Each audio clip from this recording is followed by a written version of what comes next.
Seaton's Aunt by Walter de la Mare. I had heard rumors of Seaton's aunt long before I actually encountered her. Seaton, in the hush of confidence or at any little show of toleration on our part, would remark, "My aunt," or "my old aunt, you know," as if his relative might be a kind of cement to an entente cordiale. He had an unusual quantity of pocket money, or at any rate it was bestowed on him in unusually large amounts, and he spent it freely, though none of us would have described him as an awfully generous chap. "Hello, Seaton," we would say, "the old Begum?" At the beginning of term, too, he used to bring back surprising and exotic dainties in a box with a trick padlock that accompanied him from his first appearance at Gummidge's in a billycock hat to the rather abrupt conclusion of his school days. From a boy's point of view, he looked distastefully foreign with his yellowish skin, slow chocolate-colored eyes, and lean, weak figure. Merely for his looks he was treated by most of us true blue Englishmen with condescension, hostility, or contempt. We used to call him Pongo, but without any much better excuse for the nickname than his skin. He was, that is, in one sense of the term, what he assuredly was not in the other sense, a sport. Seaton and I, as I may say, were never in any sense intimate at school. Our orbits only intersected in class. I kept deliberately aloof from him. I felt vaguely he was a sneak, and remained quite unmollified by advances on his side, which in a boy's barbarous fashion, unless it suited me to be magnanimous, I haughtily ignored. We were both of us quick-footed, and at Prisoner's Base used occasionally to hide together, and so I best remember Seaton, his narrow, watchful face in the dusk of a summer evening, his peculiar crouch, and his inarticulate whisperings and mumblings.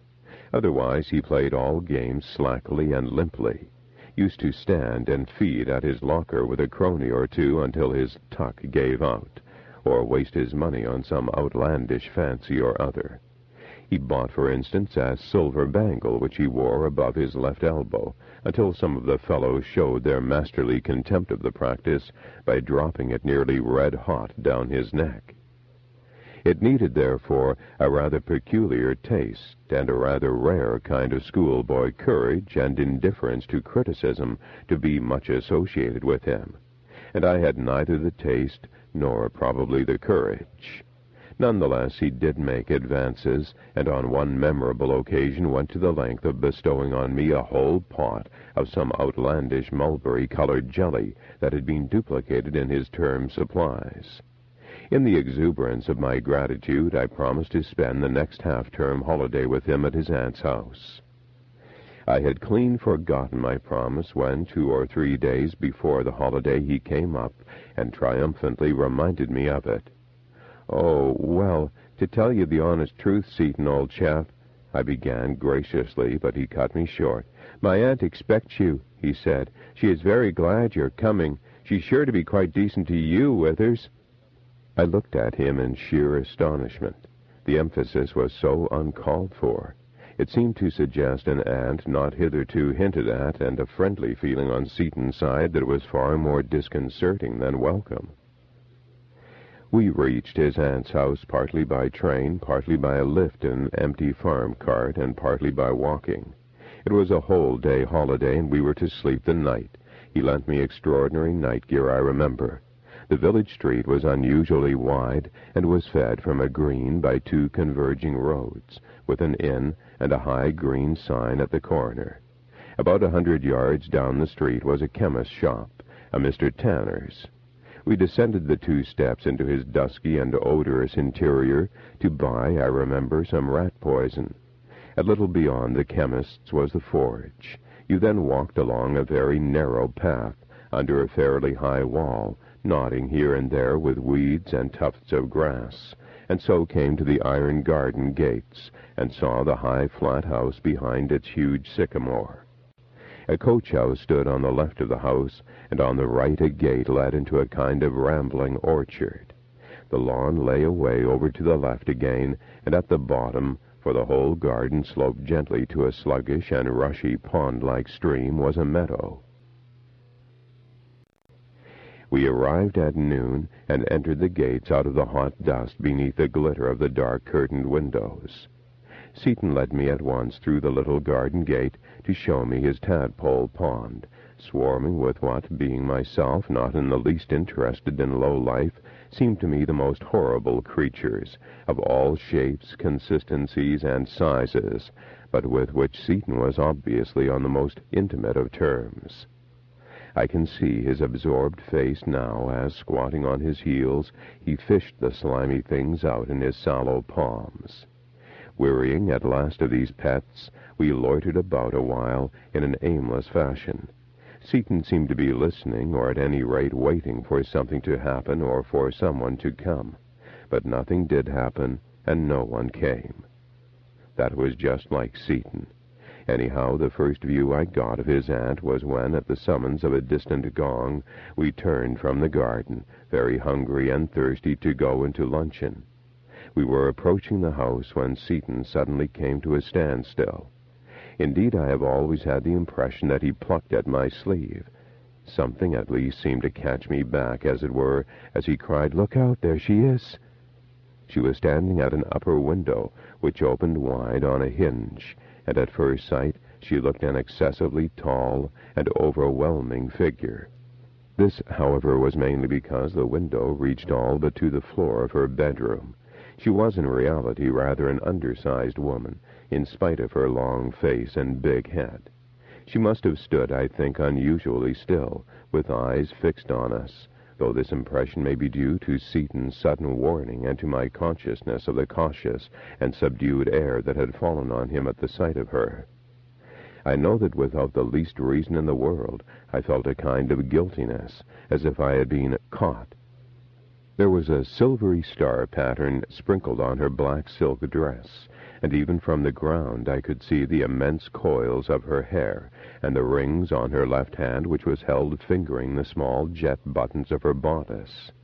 She watched our united advance without stirring, until imperceptibly her eyes raised and lost themselves in the distance, so that it was out of an assumed reverie that she appeared suddenly to awaken to our presence beneath her, when we drew close to the house. "So this is your friend, Mr. Smithers, I suppose?" she said, bobbing to me. "Withers, aunt," said Seaton. "It's much the same," she said, with eyes fixed on me. "Come in, Mr. Withers, and bring him along with you." She continued to gaze at me. At least I think she did so. I know that the fixity of her scrutiny and her ironical "Mr." made me feel peculiarly uncomfortable. Nonetheless, she was extremely kind and attentive to me, though no doubt her kindness and attention showed up more vividly against her complete neglect of Seaton. Only one remark that I have any recollection of she made to him. "When I look on my nephew, Mr. Smithers, I realize that dust we are, and dust shall become. You are hot, dirty, and incorrigible, Arthur." She sat at the head of the table, Seaton at the foot, and I before a wide waste of damask tablecloth between them. It was an old and rather close dining room, with windows thrown wide to the green garden and a wonderful cascade of fading roses. Miss Seaton's great chair faced this window, so that its rose-reflected light shone full on her yellowish face, and on just such chocolate eyes as my schoolfellows, except that hers were more than half covered by unusually long and heavy lids. There she sat, steadily eating, with those sluggish eyes fixed for the most part on my face. Above them stood the deep-lined fork between her eyebrows, and above that the wide expanse of a remarkable brow beneath its strange steep bank of hair. The lunch was copious, and consisted, I remember, of all such dishes as are generally considered too rich and too good for the schoolboy digestion: lobster mayonnaise, cold game sausages, an immense veal and ham pie farced with eggs, truffles, and the numberless delicious flavors, besides kickshaws, creams, and sweetmeats. We even had a wine, a half-glass of old darkish sherry each. Miss Seaton enjoyed and indulged an enormous appetite. Her example, and a natural schoolboy veracity soon overcame my nervousness of her, even to the extent of allowing me to enjoy to the best of my bent so rare a spread. Seaton was singularly modest. The greater part of his meal consisted of almonds and raisins, which he nibbled surreptitiously, and as if he found difficulty in swallowing them. I don't mean that Miss Seaton conversed with me. She merely scattered trenchant remarks, and now and then twinkled a baited question over my head. But her face was like a dense and involved accompaniment to her talk. She presently dropped the Mr. to my intense relief, and called me now Withers, or Wither, not Smithers, and even once, towards the close of the meal, distinctly Johnson, though how on earth my name suggested it, or whose face mine had reanimated in memory, I cannot conceive. "And is Arthur a good boy at school, Mr. Wither?" was one of her many questions. "Does he please his masters? Is he first in his class? What does the Reverend Dr. Gummidge think of him, eh?" I knew she was jeering at him, but her face was adamant against the least flicker of sarcasm or facetiousness. I gazed fixedly at a blushing crescent of lobster. "I think you're 8th, aren't you, Seaton?" I said. Seaton moved his small pupils towards his aunt, but she continued to gaze with a kind of concentrated detachment at me.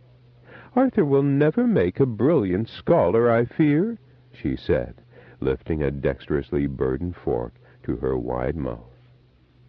After luncheon she preceded me up to my bedroom. It was a jolly little bedroom with a brass fender and rugs and a polished floor, on which it was possible, I afterwards found, to place snowshoes.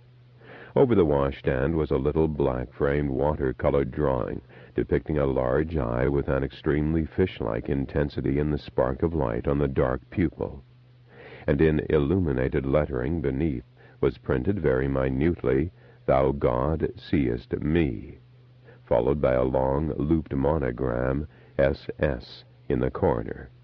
The other pictures were all of the sea, brigs on blue water, a schooner overtopping chalk cliffs, a rocky island of prodigious steepness, with 2 tiny sailors dragging a monstrous boat up a shelf of beach.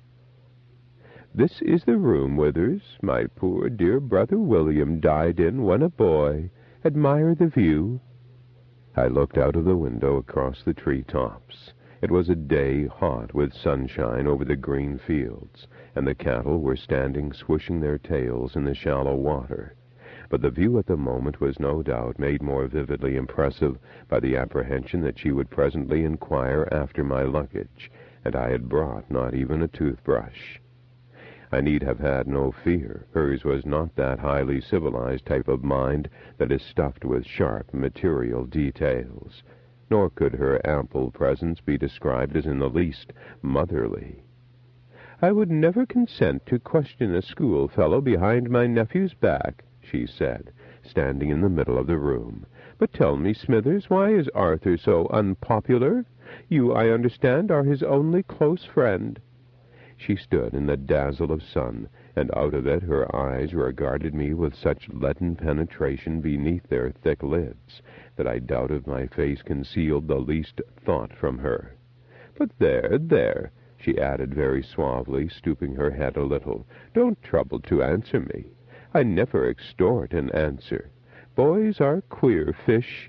Brains might perhaps have suggested his washing his hands before luncheon, but not my choice, Smithers. God forbid. And now perhaps you would like to go into the garden again. I cannot actually see from here, but I should not be surprised if Arthur is now skulking behind that hedge." He was. I saw his head come up and take a rapid glance at the windows. "Join him, Mr. Smithers. We shall meet again, I hope, at the tea-table. The afternoon I spend in retirement." Whether or not, Seaton and I had not been long engaged with the aid of 2 green switches in riding round and round a lumbering old gray horse we found in the meadow, before a rather bunched-up figure appeared, walking along the field path on the other side of the water, with a magenta parasol studiously lowered in our direction throughout her slow progress, as if that were the magnetic needle and we the fixed pole. Seaton at once lost all nerve and interest. At the next lurch of the old mare's heels, he toppled over into the grass, and I slid off the sleek broad back to join him where he stood, rubbing his shoulder and sourly watching the rather pompous figure till it was out of sight. "Was that your aunt, Seaton?" I inquired, but not till then. He nodded. "Why didn't she take any notice of us then?" "She never does." "Why not?" "Oh, she knows all right without. That's the damn awful part of it." Seaton was one of the very few fellows at Gummage's who had the ostentation to use bad language. He had suffered for it, too. But it wasn't, I think, bravado. I believe he really felt certain things more intensely than most of the other fellows, and they were generally things that fortunate and average people do not feel at all, the peculiar quality, for instance, of the British schoolboy's imagination. "I tell you, Withers," he went on moodily, slinking across the meadow with his hands covered up in his pockets, "she sees everything, and what she doesn't see she knows without." "But how?" I said, not because I was much interested, but because the afternoon was so hot and tiresome and purposeless, and it seemed more of a bore to remain silent. Seaton turned gloomily and spoke in a very low voice. "Don't appear to be talking of her, if you wouldn't mind. It's because she's in league with the devil." He nodded his head and stooped to pick up a round, flat pebble. "I tell you," he said, still stooping, "you fellows don't realize what it is. I know I'm a bit close and all that, but so would you be if you had that old hag listening to every thought you think." I looked at him, then turned and surveyed one by one the windows of the house. "Where's your pater?" I said awkwardly. "Dead ages and ages ago, and my mother too. She's not my aunt even by rights." "Well, what is she then?" "I mean, she's not my mother's sister, because my grandmother married twice, and she's one of the first lot. I don't know what you call her, but anyhow she's not my real aunt." "She gives you plenty of pocket money," I said. Seaton looked steadfastly at me out of his flat eyes. "She can't give me what's mine. When I come of age, half of the whole lot will be mine. And what's more," he turned his back on the house, "I'll make her hand over every blessed shilling of it." I put my hands in my pockets and stared at Seaton. "Is it much?" He nodded. "Who told you?" I asked. He got suddenly very angry. A darkish red came into his cheeks. His eyes glistened, but he made no answer, and we loitered listlessly about the garden until it was time for tea. Seaton's aunt was wearing an extraordinary kind of laced jacket when we sidled sheepishly into the drawing-room together. She greeted me with a heavy and protracted smile, and bade me bring a chair close to the little table. "I hope Arthur has made you feel at home," she said as she handed me my cup in her crooked hand. "He don't talk much to me, but then I'm an old woman. You must come again with her and draw him out of his shell, you old snail." She wagged her head at Seaton, who sat munching cake and watching her intently. "And we must correspond, perhaps." She nearly shut her eyes at me. "You must write and tell me everything behind the creature's back." I confess I found her rather disquieting company. The evening drew on. Lamps were brought in by a man with a nondescript face and very quiet footsteps. Seaton was told to bring out the chessmen, and we played a game, she and I, with her big chin thrust over the board at every move as she gloated over the pieces and occasionally croaked, "Check," after which she would sit back inscrutably, staring at me. But the game was never finished. She simply hemmed me in with a gathering cloud of pieces that held me impotent, and yet one and all refused to administer to my poor flustered old king a merciful coup de grace. "Ah, there," she said as the clock struck 10, "a drawn game, Withers. We are very evenly matched. A very creditable defense, Withers. You know your room. There's supper on a tray in the dining-room. Don't let the creature overeat himself. The gong will sound 3/4 of an hour before a punctual breakfast." She held out her cheek to Seaton, and he kissed it with obvious perfunctoriness. With me, she shook hands. "An excellent game," she said cordially, "but my memory is poor, and—" She swept the pieces helter-skelter into the box. "The result will never be known." She raised her great head far back. "Eh?" It was a kind of challenge, and I could only murmur, "Oh, I was absolutely in a hole, you know," when she burst out laughing and waved us both out of the room. Seaton and I stood and ate our supper, with one candlestick to light us in a corner of the dining room. "Well, and how would you like it?" he said very softly, after cautiously poking his head round the doorway. "Like what?" "Being spied on, every blessed thing you do and think." "I shouldn't like it at all," I said, "if she does." "And yet you let her smash you up at chess." "I didn't let her," I said indignantly. "Well, you funked it then." "And I didn't funk it either," I said. "She's so jolly clever with her knights." Seaton stared at the candle. "Knights," he said slowly. "You wait, that's all." And we went upstairs to bed. I had not been long in bed, I think, when I was cautiously awakened by a touch on my shoulder, and there was Seaton's face in the candlelight, and his eyes looking into mine. "What's up?" I said, lurching on to my elbow. "Shh! Don't scurry," he whispered. "She'll hear. I'm sorry for waking you, but I didn't think you'd be asleep so soon." "Why, what's the time, then?" Seaton wore what was then rather unusual, a night suit, and he hauled his big silver watch out of the pocket in his jacket. "It's 11:45. I never get to sleep before 12, not here." "Well, what do you do, then?" "Oh, I read and listen." "Listen?" Seaton stared into his candle flame as if he were listening even then. "You can't guess what it is," he said. "All you read in ghost stories, that's all rot. You can't see much, Withers, but you know all the same." "No? What?" "Why, that they're there." "Who's there?" I asked fretfully, glancing at the door. "Why, in the house. It swarms with them. Just you stand still and listen outside my bedroom door in the middle of the night. I have dozens of times myself, and they're all over the place." "Now look here, Seaton," I said. "You asked me to come here, and I didn't mind chucking up a leave just to oblige you, and because I'd promised. But don't get talking a lot of rot, that's all, or you'll know the difference when we get back."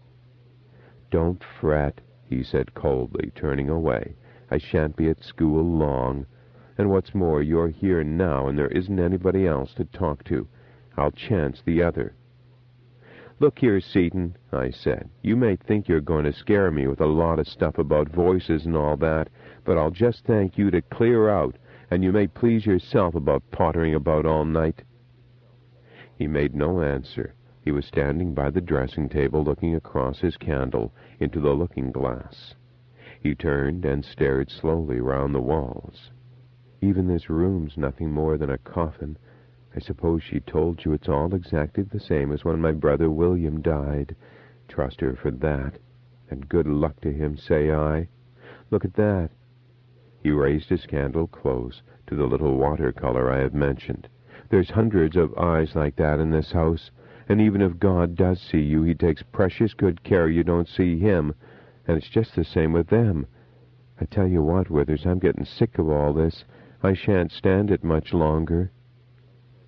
The house was silent within and without, and even in the yellowish radiance of the candle, a faint silver showed through the open window on the blind. I slipped off the bedclothes, wide awake, and sat irresolute on the bedside. "I know you're only guying me," I said angrily, "but why is the house full of what you say? Why do you hear what you do hear? Tell me that, you silly fool." Seaton sat down on a chair and rested his candlestick on his knee. He blinked at me calmly. "She brings them," he said, with lifted eyebrows. "Who? Your aunt?" He nodded. "How?" "I told you," he answered pettishly. "She's in league. You don't know. She as good as killed my mother, I know that. But it's not only her by a long chalk. She just sucks you dry. I know. And that's what she'll do for me, because I'm like her, like my mother, I mean. She simply hates to see me alive.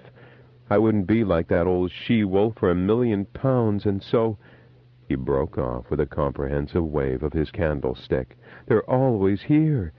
Oh, my boy, wait till she's dead. She'll hear something then, I can tell you. It's all very well now, but wait till then. I wouldn't be in her shoes when she has to clear out for something. Don't you go and believe I care for ghosts, or whatever you like to call them. We're all in the same box. We're all under her thumb." He was looking almost nonchalantly at the ceiling at the moment when I saw his face change, saw his eyes suddenly drop like shot birds and fix themselves on the cranny of the door he had left just ajar. Even from where I sat I could see his cheek change color. It went greenish.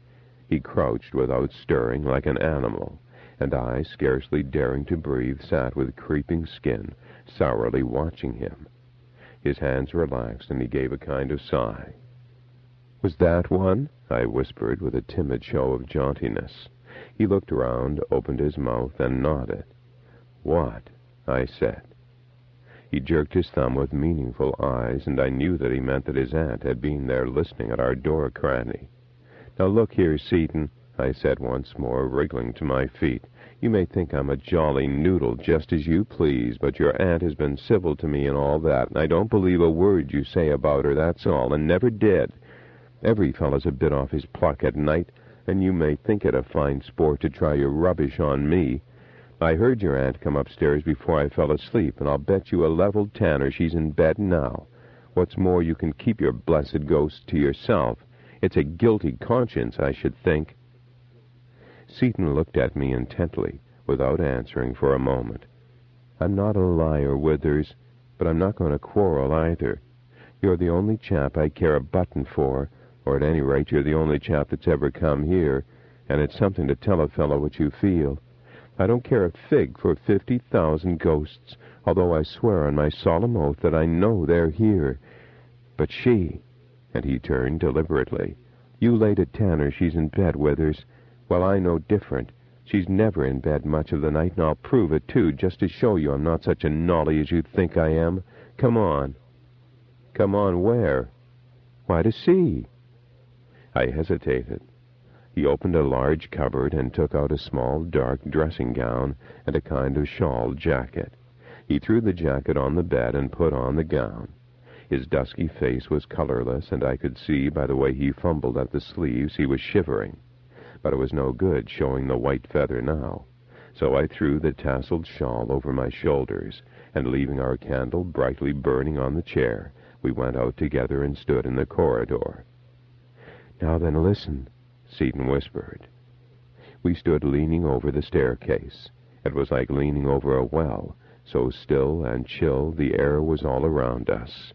But presently, as I suppose happens in most old houses, began to echo and answer in my ears a medley of infinite small stirrings and whisperings. Now out of the distance an old timber would relax its fibers, or a scurry die away behind the perishing wainscot. But amid and behind such sounds as these I seemed to begin to be conscious, as it were, of the lightest of footfalls, sounds as faint as the vanishing remembrance of voices in a dream. Seaton was all in obscurity except his face. Out of that his eyes gleamed darkly, watching me. "You'd hear, too, in time, my fine soldier," he muttered. "Come on." He descended the stairs, slipping his lean fingers lightly along the balusters. He turned to the right at the loop, and I followed him barefooted along a thickly carpeted corridor. At the end stood a door ajar, and from here we very stealthily and in complete blackness ascended 5 narrow stairs. Seaton, with immense caution, slowly pushed open a door, and we stood together, looking into a great pool of duskiness, out of which, lit by the feeble clearness of a nightlight, rose a vast bed.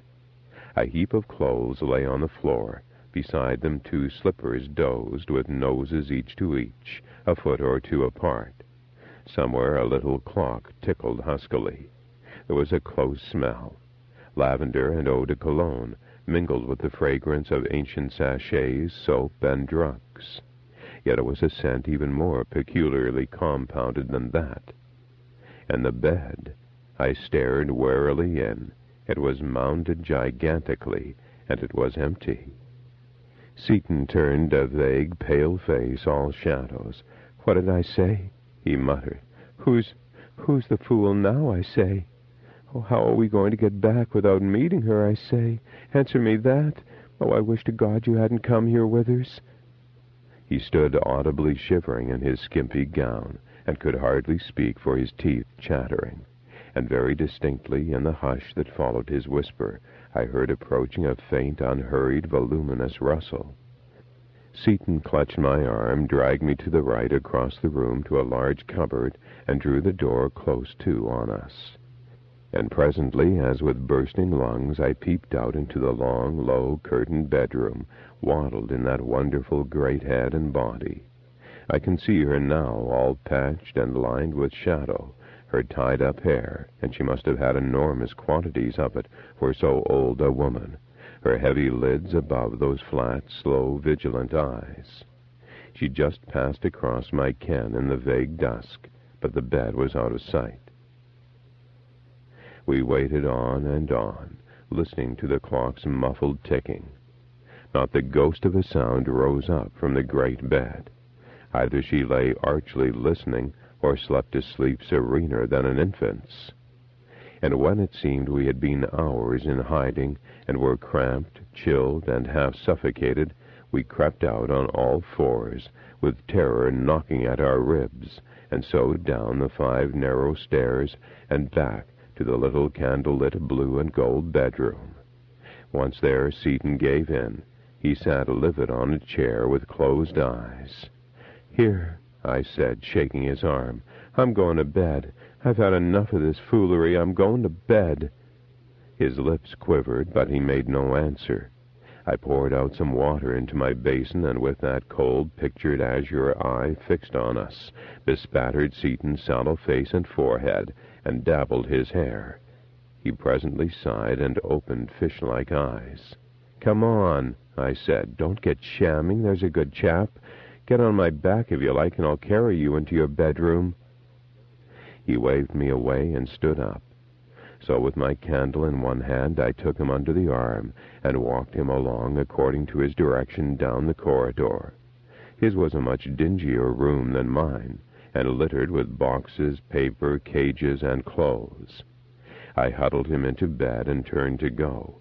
And suddenly, I can hardly explain it now, a kind of cold and deadly terror swept over me. I almost ran out of the room, with eyes fixed rigidly in front of me, blew out my candle, and buried my head under the bedclothes. When I awoke, roused not by a gong, but by a long continued tapping at my door, sunlight was raying in on cornice and bedpost, and birds were singing in the garden. I got up, ashamed of the night's folly, dressed quickly, and went downstairs. The breakfast room was sweet with flowers and fruit and honey. Seaton's aunt was standing in the garden beside the open French window, feeding a great flutter of birds. I watched her for a moment unseen. Her face was set in a deep reverie beneath the shadow of a big loose sun hat. It was deeply lined, crooked, and in a way I can't describe, fixedly vacant and strange. I coughed politely, and she turned with a prodigious smiling grimace to ask how I had slept. And in that mysterious fashion by which we learn each other's secret thoughts without a syllable said, I knew that she had followed every word and movement of the night before, and was triumphing over my affected innocence, and ridiculing my friendly and too easy advances. We returned to school, Seaton and I, lavishly laden, and by rail all the way. I made no reference to the obscure talk we had had, and resolutely refused to meet his eyes or to take up the hints he let fall.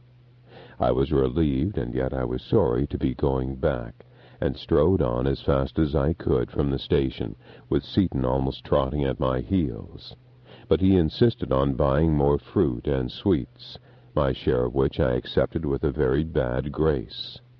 It was uncomfortably like a bribe, and after all I had no quarrel with his rum old aunt, and hadn't really believed half the stuff he had told me. I saw as little of him as I could after that. He never referred to our visit or resumed his confidences, though in class I would sometimes catch his eye fixed on mine, full of a mute understanding, which I easily affected not to understand. He left Gummidge's, as I have said, rather abruptly, though I never heard of anything to his discredit, and I did not see him or have any news of him again till by chance we met one summer afternoon in the Strand. He was dressed rather oddly, in a coat too large for him and a bright silky tie, but we instantly recognized one another under the awning of a cheap jeweler's shop. He immediately attached himself to me and dragged me off, none too cheerfully, to lunch with him at an Italian restaurant near by. He chattered about our old school, which he remembered only with dislike and disgust, told me cold-bloodedly of the disastrous fate of one or two of the older fellows who had been among his chief tormentors, insisted on an expensive wine and the whole gamut of the foreign menu, and finally informed me with a good deal of niggling that he had come up to town to buy an engagement ring. "And, of course, how is your aunt?" I inquired at last. He seemed to have been awaiting the question. It fell like a stone into a deep pool. So many expressions flitted across his long, sad, sallow, un-English face. "She's aged a good deal," he said softly, and broke off. "She's been very decent," he continued presently after, and paused again. "In a way." He eyed me fleetingly. "I dare say you heard that that we had lost a good deal of money." "No," I said. "Oh, yes," said Seaton, and paused again. And somehow, poor fellow, I knew in the clink and clatter of glass and voices that he had lied to me, that he did not possess and never had possessed a penny beyond what his aunt had squandered on his too ample allowance of pocket money. "And the ghosts?" I inquired quizzically. He grew instantly solemn, and though it may have been my fancy, slightly yellowed. "But you are making game of me, Withers," was all he said. He asked for my address, and I rather reluctantly gave him my card.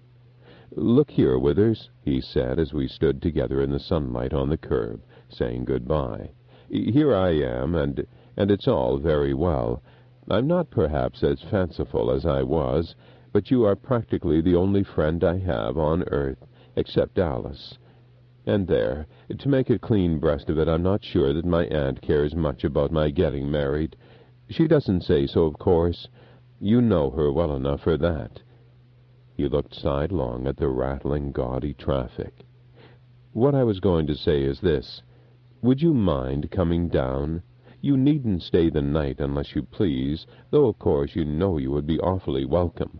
But I should like you to meet Alice, and then perhaps you might tell me your honest opinion of the other, too." I vaguely demurred. He pressed me, and we parted with a half-promise that I would come.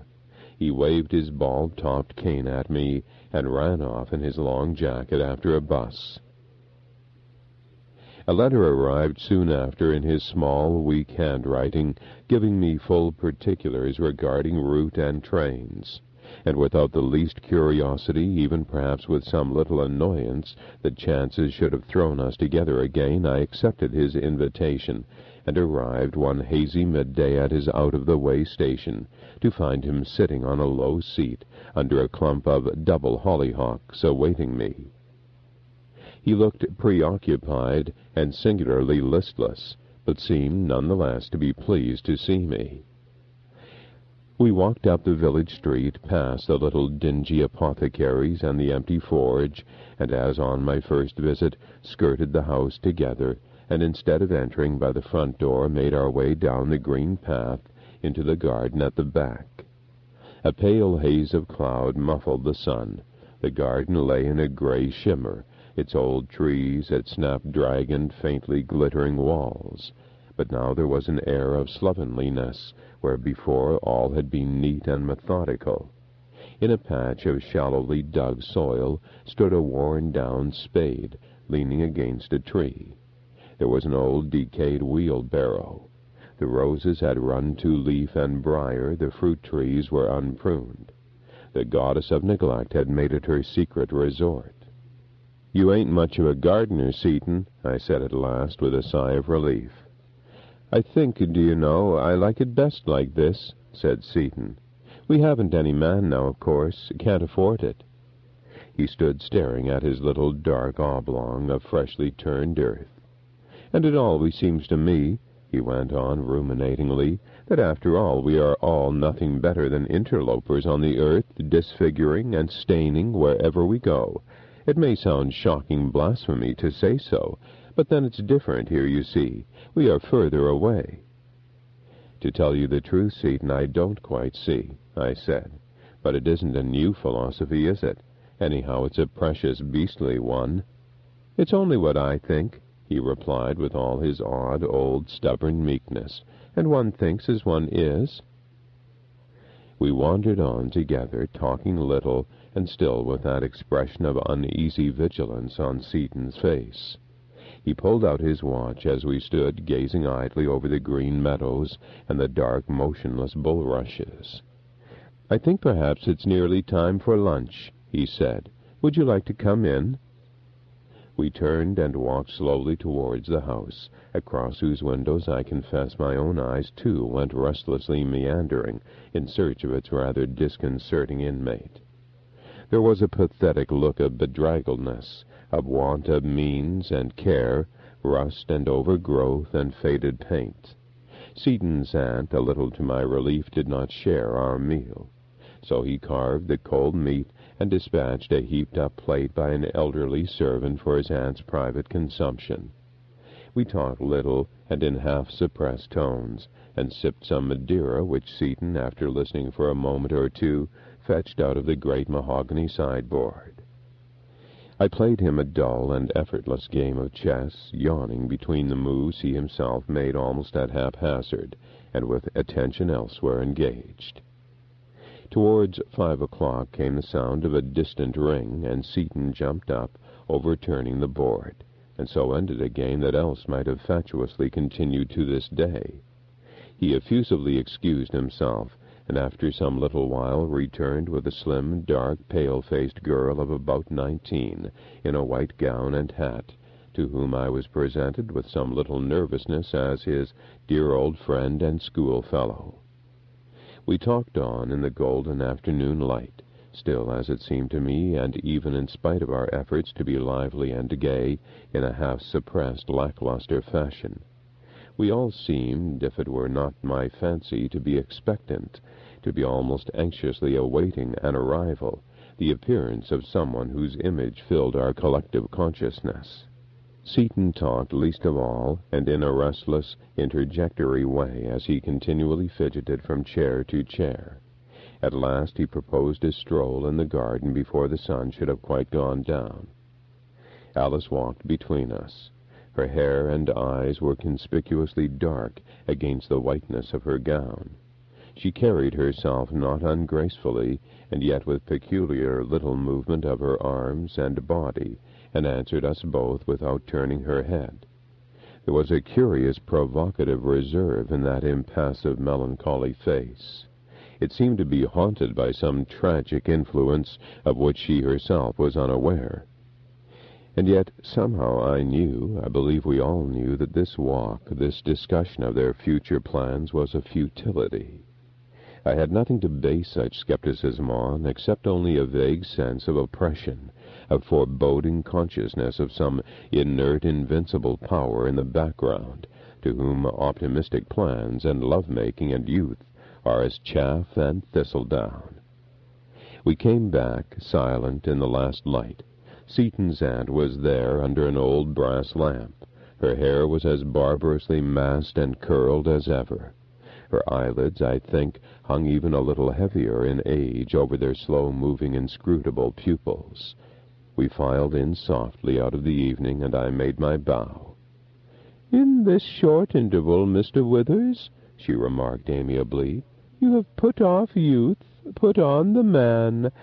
Dear me, how sad it is to see the young days vanishing. Sit down. My nephew tells me you met by chance, or act of Providence, shall we call it, and in my beloved Strand. You, I understand, are to be best man. Yes, best man. Or am I divulging secrets?" She surveyed Arthur and Alice with overwhelming graciousness. They sat apart on two low chairs and smiled in return. "And Arthur, how do you think Arthur is looking?"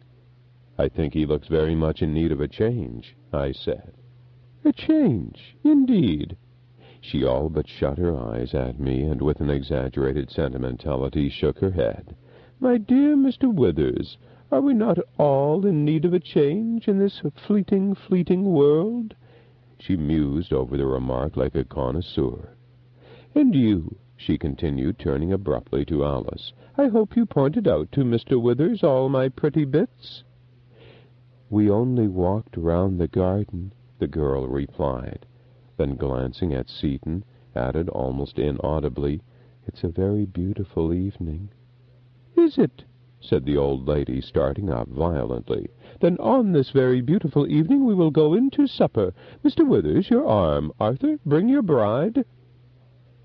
We were a queer quartet, I thought to myself, as I solemnly led the way into the faded, chilly dining-room, with this indefinable old creature leaning wooingly on my arm, the large flat bracelet on the yellow-laced wrist.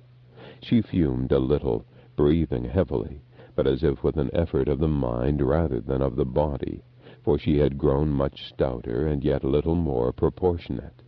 And to talk into that great white face so close to mine was a queer experience in the dim light of the corridor, and even in the twinkling crystal of the candles. She was naive, appallingly naive. She was crafty and challenging. She was even arch. And all these in the brief, rather puffy passage from one room to the other, with these two tongue-tied children bringing up the rear. The meal was tremendous. I have never seen such a monstrous salad.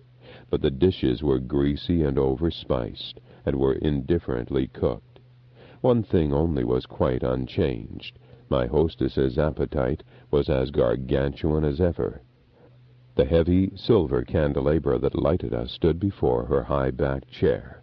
Seaton sat a little removed, his plate almost in darkness.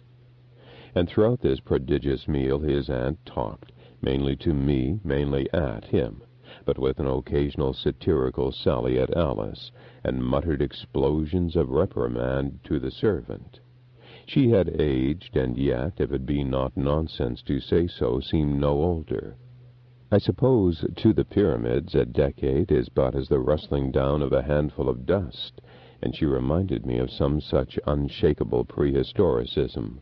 She certainly was an amazing talker, rapid, egregious, with a delivery that was perfectly overwhelming. As for Seaton, her flashes of silence were for him. On her enormous volubility would suddenly fall a hush. Acid sarcasm would be left implied, and she would sit softly moving her great head, with eyes fixed full in a dreamy smile. But with her whole attention one could see, slowly, joyously absorbing his mute discomfiture. She confided in us her views on a theme vaguely occupying at the moment, I suppose, all our minds. "We have barbarous institutions, and so must put up, I suppose, with a never-ending procession of fools ad infinitum. Marriage, Mr. Withers, was instituted in the privacy of a garden, sub rosa, as it were. Civilization flaunts it in the glare of day. The dull marry the poor, the rich the effete, and so our New Jerusalem is peopled with naturals, plain and colored at either end. I detest folly. I detest still more, if I must be frank, dear Arthur, mere cleverness. Mankind has simply become a tailless host of uninstinctive animals. We should never have taken to evolution, Mr. Withers. Natural selection, little gods and fishes, the deaf for the dumb. We should have used our brains. Intellectual pride, the ecclesiastics call it. And by brains I mean... What do I mean, Alice? I mean, my dear child," and she laid 2 cross fingers on Alice's narrow sleeve, "I mean courage. Consider it, Arthur. I read that the scientific world is once more beginning to be afraid of spiritual agencies that tap and actually float, bless their hearts. I think just one more of those mulberries, thank you. They talk about blind love," she ran on derisively as she helped herself, her eyes roving over the dish. "But why blind? I think, Mr. Withers, from weeping over its rickets. After all, it is we plain women that triumph, is it not so, beyond the mockery of time? Alice, now, fleeting is youth, my child. What's that you were confiding to your plate, Arthur? Satirical boy. He laughs at his old aunt. Nay, but thou didst laugh. He detests all sentiment. He whispers the most acid asides. Come, my love, we will leave these cynics. We will go and commiserate with each other on our sex. The choice of 2 evils, Mr. Smithers." I opened the door, and she swept out, as if borne on a torrent of unintelligible indignation, and Arthur and I were left in the clear 4-flamed light alone. For a while we sat in silence. He shook his head at my cigarette case, and I lit a cigarette. Presently he fidgeted in his chair and poked his head forward into the light. He paused to rise and shut again the shut door. "How long will you be?" he asked me. I laughed. "Oh, it's not that," he said in some confusion. "Of course I like to be with her, but it's not that. The truth is, Withers, I don't care about leaving her too long with my aunt." I hesitated. He looked at me questioningly. "Now look here, Seaton," I said. "You know well enough that I don't want to interfere in your affairs, or to offer advice where it is not wanted. But don't you think perhaps you may not treat your aunt quite in the right way? As one gets old, you know, a little give and take. I have an old godmother, or something of the kind. She's a bit queer, too. A little allowance, it does no harm. But hang it all, I'm no preacher." He sat down with his hands in his pockets, and still with his eyes fixed almost incredulously on mine. "How?" he said. "Well, my dear fellow, if I'm any judge, mind I don't say that I am, but I can't help thinking she thinks you don't care for her, and perhaps takes your silence for bad temper. She's been very decent to you, hasn't she?" "Decent? My God!" said Seaton. I smoked on in silence, but he continued to look at me with that peculiar concentration I remembered of old. "I don't think perhaps, Withers," he began presently, "I don't think you quite understand. Perhaps you are not quite our kind. You always did, just like the other fellows guy me at school. You laughed at me that night you came to stay here, about the voices and all that. But I don't mind being laughed at, because I know." "Know what?" I asked. It was the same old system of dull question and evasive answer. "I mean I know that what we see and hear is only the smallest fraction of what is. I know she lives quite out of this. She talks to you, but it's all make-believe. It's all a parlor game. She's not really with you, only pitting her outside wits against yours and enjoying the fooling. She's living on inside on what you're rotten without. That's what it is, a cannibal feast. She's a spider. It doesn't much matter what you call it. It means the same kind of thing. I tell you, Withers, she hates me, and you can scarcely dream what that hatred means. I used to think I had an inkling of the reason. It's oceans deeper than that. It just lies behind, herself against myself. Why, after all, how much do we really understand of anything? We don't even know our own histories, and not a tenth of the reasons. What has life been to me? Nothing but a trap. And when one sees oneself free for a while, it only begins again. I thought you might understand, but you're on a different level, that's all." "What on earth are you talking about?" I said contemptuously in spite of myself. "I mean what I say," he said gutturally. "All this outside's only make-believe. But there, what's the good of talking? So far as this is concerned, I'm as good as done. You wait." Seaton blew out 3 of the candles, and leaving the vacant room in semi-darkness, we groped our way along the corridor to the drawing-room. There a full moon stood shining in at the long garden windows. Alice sat stooping at the door with her hands clasped in her lap, looking out, alone. "Where is she?" Seaton asked in a low tone. She looked up, and their eyes met in a glance of instantaneous understanding, and the door immediately afterwards opened behind us. "Such a moon," said a voice that, once heard, remained unforgettably on the ear. "A night for lovers, Mr. Withers, if ever there was one. Get a shawl, my dear Arthur, and take Alice for a little promenade. I dare say we old cronies will manage to keep awake. Hasten, hasten, Romeo. My poor, poor Alice, how laggard a lover." Seaton returned with a shawl. They drifted out into the moonlight. My companion gazed after them till they were out of hearing, turned to me gravely, and suddenly twisted her white face into such a convulsion of contemptuous amusement that I could only stare blankly in reply. "Dear, innocent children," she said, with inimitable unctuousness. "Well, well, Mr. Withers, we poor, seasoned old creatures must move with the times. Do you sing?" I scouted the idea. "Then you must listen to my playing. Chess," she clasped her forehead with both cramped hands. "Chess is now completely beyond my poor wits." She sat down at the piano and ran her fingers in a flourish over the keys. "What shall it be? How shall we capture them, those passionate hearts? That first fine, careless rapture, poetry itself." She gazed softly into the garden a moment, and presently, with a shake of her body, began to play the opening bars of Beethoven's Moonlight Sonata. The piano was old and woolly. She played without music. The lamplight was rather dim. The moonbeams from the window lay across the keys. Her head was in shadow, and whether it was simply due to her personality or to some really occult skill in her playing, I cannot say. I only know that she gravely and deliberately set herself to satirize the beautiful music.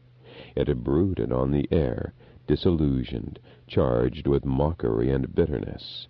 I stood at the window. Far down the path I could see the white figure glimmering in that pool of colorless light.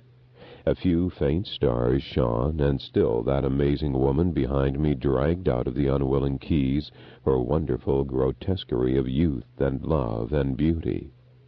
It came to an end. I knew the player was watching me. "Please, please go on," I murmured without turning. "Please go on playing, Miss Seaton." No answer was returned to this honeyed sarcasm, but I realized in some vague fashion that I was being acutely scrutinized, when suddenly there followed a procession of quiet, plaintive chords, which broke at last softly into the hymn, "A Few More Years Shall Roll." I confess it held me spellbound. There is a wistful, strained, plangent pathos in the tune, but beneath those masterly old hands it cried softly and bitterly the solitude and desperate estrangement of the world. Arthur and his lady love vanished from my thoughts. No one could put into so hackneyed an old hymn tune such an appeal who had never known the meaning of the words. Their meaning, anyhow, isn't commonplace. I turned a fraction of an inch to glance at the musician. She was leaning forward a little over the keys, so that at the approach of my silent scrutiny she had but to turn her face into the thin flood of moonlight for every feature to become distinctly visible. And so, with the tune abruptly terminated, we steadfastly regarded one another, and she broke into a prolonged chuckle of laughter. "Not quite so seasoned as I supposed, Mr. Withers. I see you are a real lover of music. To me it is too painful. It evokes too much thought." I could scarcely see her little glittering eyes under their penthouse lids. "And now," she broke off crisply, "tell me, as a man of the world, what do you think of my new niece?" I was not a man of the world, nor was I much flattered in my stiff and dullish way of looking at things by being called one, and I could answer her without the least hesitation. "I don't think, Miss Seaton, I'm much of a judge of character. She's very charming." "A brunette?" "Well, I think I prefer dark women." "And why? Consider, Mr. Withers. Dark hair, dark eyes, dark cloud, dark night, dark vision, dark death, dark grave, dark. Perhaps the climax would have rather thrilled Seaton, but I was too thick-skinned. "Oh, I don't know much about all that," I answered rather pompously. "Broad daylight's difficult enough for most of us." "Ha ha!" she said, with a sly inward burst of satirical laughter. "And I suppose," I went on, perhaps a little nettled, "it isn't the actual darkness one admires, it's the contrast of the skin and the color of the eyes and their shining. Just as," I went blundering on, too late to turn back, "just as you only see the stars in the dark. It would be a long day without any evening. As for death and the grave, I don't suppose we shall much notice that." Arthur and his sweetheart were slowly returning along the dewy path. "I believe in making the best of things," I added. "How very interesting," came the smooth answer. "I see you are a philosopher, Mr. Withers. As for death and the grave, I don't suppose we shall much notice that. Very interesting. And I'm sure," she added in a particularly suave voice, "I profoundly hope so." She rose slowly from her stool. "You will take pity on me again, I hope. You and I would get on famously, kindred spirits, elective affinities. And of course, now that my nephew's going to leave me, now that his affections are centered on another, I shall be a very lonely old woman. Shall I not, Arthur?" Seaton blinked stupidly. "I didn't hear what you said, Aunt." "I was telling our old friend Arthur that when you are gone I shall be a very lonely old woman." "Oh, I don't think so," he said in a strange voice. "He means, Mr. Withers, he means, my dear child," she said, sweeping her eyes over Alice, "he means that I shall have memory for company, heavenly memory, the ghosts of other days. Sentimental boy. And did you enjoy our music, Alice? Did I really stir that youthful heart?" Oh, continued the horrible old creature. "You billers and cooers, I have been listening to such flatteries, such confessions. Beware, beware, Arthur, there's many a slip." She rolled her little eyes at me. She shrugged her shoulders at Alice, and gazed an instant stonily into her nephew's face. I held out my hand. Good night, she cried. "He that fights and runs away. Ah, good night, Mr. Withers. Come again soon." She thrust out her cheek at Alice, and we all three filed slowly out of the room. Black shadow darkened the porch and half the spreading sycamore. We walked without speaking up the dusty village street. Here and there a crimson window glowed. At the fork of the high road I said good-bye, but I had taken hardly more than a dozen paces when a sudden impulse seized me. "Seaton," I called. He turned in the cool stealth of the moonlight. "You have my address. If by any chance, you should care to spend a week or two in town between this and the day, we should be delighted to see you." "Thank you, Withers. Thank you," he said in a low voice. "I dare say," I waved my stick gallantly at Alice, "I dare say you will be doing some shopping. We could all meet," I added, laughing. Thank you, Withers. Immensely," he repeated, and so we parted. But they were out of the jog-trot of my prosaic life, and being of a stolid and incurious nature, I left Seaton and his marriage and even his aunt to themselves in my memory, and scarcely gave a thought to them, until one day I was walking up the Strand again, and passed the flashing gloaming of the second-rate jeweler's shop, where I had accidentally encountered my old schoolfellow in the summer. It was one of those stagnant autumnal days after a night of rain. I cannot say why, but a vivid recollection returned to my mind of our meeting, and of how suppressed Seaton had seemed, and of how vainly he had endeavored to appear assured and eager. He must be married by now, and had doubtless returned from his honeymoon. And I had clean forgotten my manners, had sent not a word of congratulation, nor, as I might very well have done, and as I knew he would have been pleased at my doing, even the ghost of a wedding present. It was just as of old. On the other hand, I pleaded with myself, I had had no invitation. I paused at the corner of Trafalgar Square, and at the bidding of one of those caprices that seize occasionally on even an unimaginative mind, I found myself pelting after a green bus, and actually bound on a visit I had not in the least intended or foreseen. The colors of autumn were over the village when I arrived. A beautiful late-afternoon sunlight bathed thatch and meadow, but it was close and hot. A child, 2 dogs, a very old woman with a heavy basket I encountered. 1 or 2 incurious tradesmen looked idly up as I passed by. It was all so rural and remote, my whimsical impulse had so much flagged, that for a while I hesitated to venture under the shadow of the sycamore tree to inquire after the happy pair. Indeed, I first passed by the faint blue gates and continued my walk under the high, green, and tufted wall. Hollyhocks had attained their topmost bud and seated in the little cottage gardens beyond. The Michaelmas daisies were in flower. A sweet, warm, aromatic smell of fading leaves was in the air. Beyond the cottages lay a field where cattle were grazing, and beyond that I came to a little churchyard. Then the road wound on, pathless and houseless among gorse and bracken. I turned impatiently and walked quickly back to the house and rang the bell.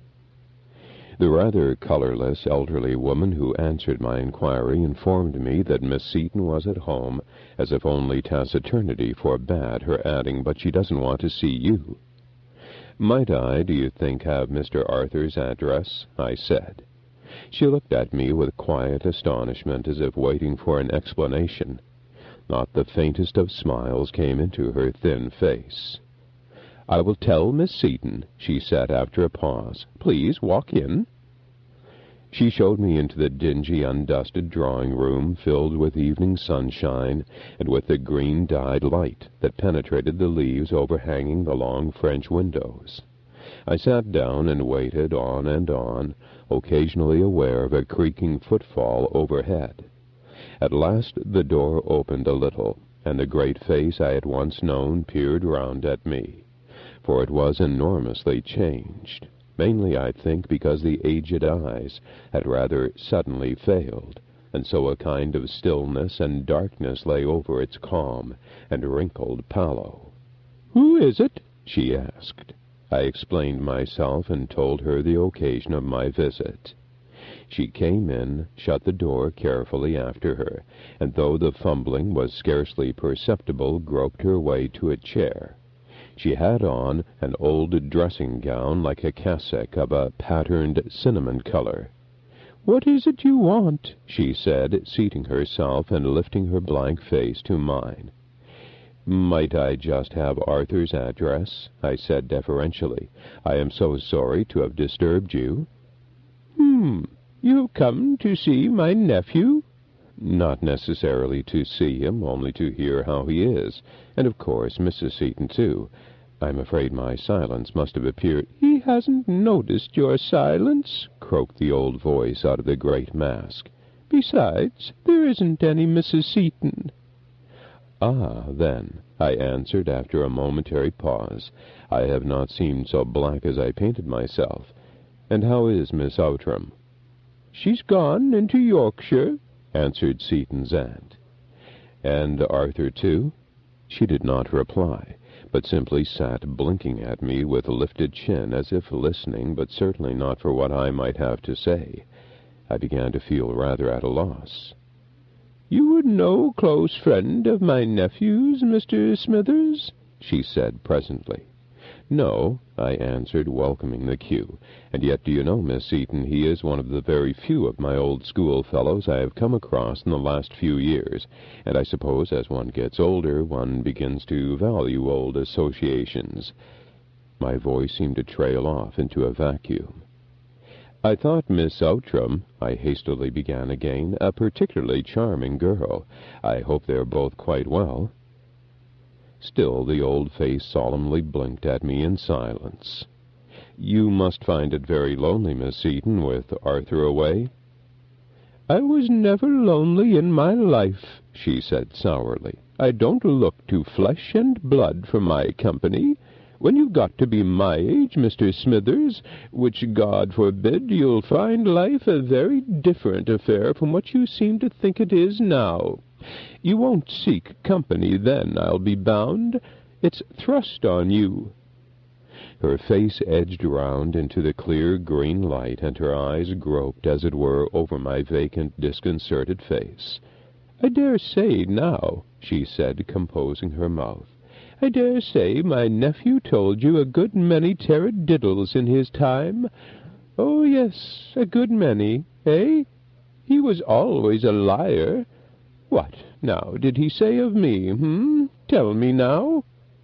She leaned forward as far as she could, trembling with an ingratiating smile.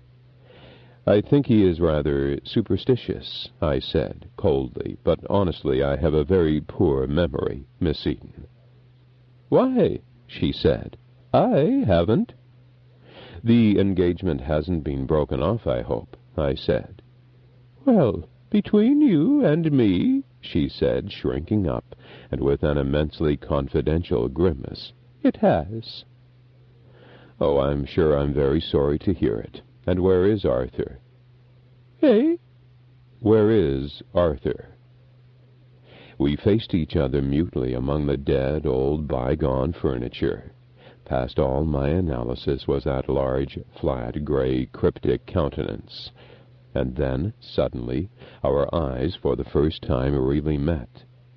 In some indescribable way, out of that thick-lidded obscurity, a far, small something stooped and looked out at me for a mere instant of time that seemed of almost intolerable protraction. Involuntarily I blinked and shook my head. She muttered something with great rapidity, but quite inarticulately, rose and hobbled to the door. I thought I heard, mingled in broken muttering, something about tea. Please don't trouble," I began, but could say no more, for the door was already shut between us. I stood and looked out on the long neglected garden. I could just see the bright, weedy greenness of Seaton's tadpole pond. I wandered about the room. Dusk began to gather. The last birds in that dense shadowiness of trees had ceased to sing, and not a sound was to be heard in the house. I waited on and on, vainly speculating. I even attempted to ring the bell, but the wire was broken and only jangled loosely at my efforts. I hesitated, unwilling to call or to venture out, and yet more unwilling to linger on, waiting for a tea that promised to be an exceedingly comfortless supper. And as darkness drew down, a feeling of the utmost unease and disquietude came over me. All my talks with Seaton returned on me with a suddenly enriched meaning. I recalled again his face as we had stood hanging over the staircase, listening in the small hours to the inexplicable stirrings of the night. There were no candles in the room. Every minute the autumnal darkness deepened. I cautiously opened the door and listened, and with some little dismay withdrew, for I was uncertain of my way out. I even tried the garden, but was confronted under a veritable thicket of foliage by a padlocked gate. It would be a little too ignominious to be caught scaling a friend's garden fence. Cautiously returning into the still and musty drawing-room, I took out my watch and gave the incredible old woman 10 minutes in which to reappear. And when that tedious 10 minutes had ticked by, I could scarcely distinguish its hands. I determined to wait no longer, drew open the door, and, trusting to my sense of direction, groped my way through the corridor that I vaguely remembered led to the front of the house.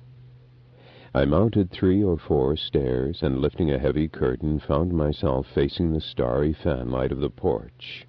From here I glanced into the gloom of the dining room. My fingers were on the latch of the outer door when I heard a faint stirring in the darkness above the hall. I looked up and became conscious of, rather than saw, the huddled old figure looking down on me. There was an immense hushed pause. Then, "Arthur! Arthur!" whispered an inexpressibly peevish, rasping voice. "Is that you? Is that you, Arthur?" I can scarcely say why, but the question horribly startled me. No conceivable answer occurred to me. With head craned back, hand clenched on my umbrella, I continued to stare up into the gloom in this fatuous confrontation. "Oh, oh," the voice croaked. "It is you, is it? That disgusting man! Go away out! Go away out!" At this dismissal I wrenched open the door, and rudely slamming it behind me, ran out into the garden, under the gigantic old sycamore, and so out at the open gate. I found myself half up the village street before I stopped running. The local butcher was sitting in his shop reading a piece of newspaper by the light of a small oil lamp. I crossed the road and inquired the way to the station. And after he had, with minute and needless care, directed me, I asked casually if Mr. Arthur Seaton still lived with his aunt at the big house just beyond the village. He poked his head in at the little parlor door. "Here's a gentleman inquiring after young Mr. Seaton, Millie," he said. "He's dead, ain't he?" "Oh, why, yes, bless you," replied a cheerful voice from within. "Dead and buried these 3 months or more, young Mr. Seaton. And just before he was to be married, don't you remember, Bob?" I saw a fair young woman's face peer over the muslin of the little door at me. "Thank you," I replied. "Then I go straight on?" "That's it, sir. Past the pond, bear up the hill a bit to the left, and then there's the station lights before your eyes." We looked intelligently into each other's faces in the beam of the smoky lamp, but not one of the many questions in my mind could I put into words. And again I paused irresolutely a few paces further on. It was not, I fancy, merely a foolish apprehension of what the raw-boned butcher might think that prevented my going back to see if I could find Seaton's grave in the benighted churchyard. There was precious little use in pottering about in the muddy dark merely to discover where he was buried. And yet I felt a little uneasy. My rather horrible thought was that so far as I was concerned, one of his extremely few friends, he had never been much better than buried in my mind.